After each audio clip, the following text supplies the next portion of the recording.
24 hours after the film's release, a parallel tale of race, justice, and homicide swept the nation.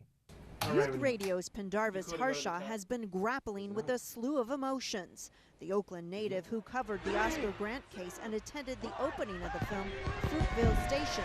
Incidentally, she was there too. Grant's mom Is once again dealing with disbelief, anger, and frustration following the acquittal of George Zimmerman. I think that it hits home here in Oakland a little bit harder because we've seen it time and time again, not just on national news, but on local news, through family members, through personal experiences. This week's massive demonstrations in Oakland and across the country reflect the outrage many are feeling about the Trayvon Martin case and about the reality many people of color say they face every day.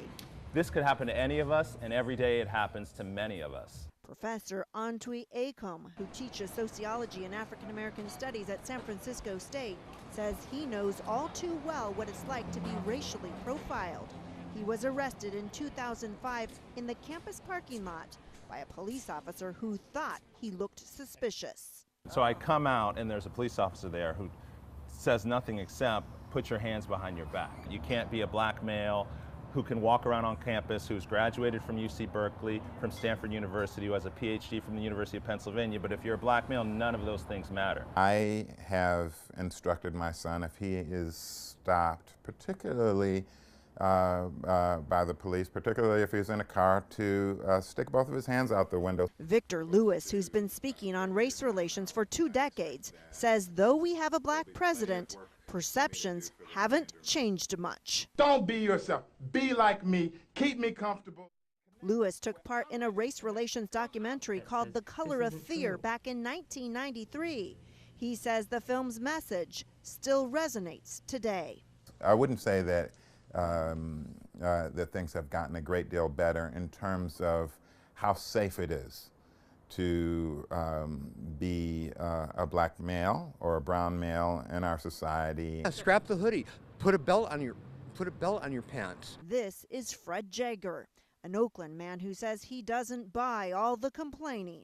He says people of color should work on the way they present themselves. Just as an example, the fellow walking up the street with the t-shirt and the jacket and the saggy pants and the hat, he has to realize that he's presenting a picture, right?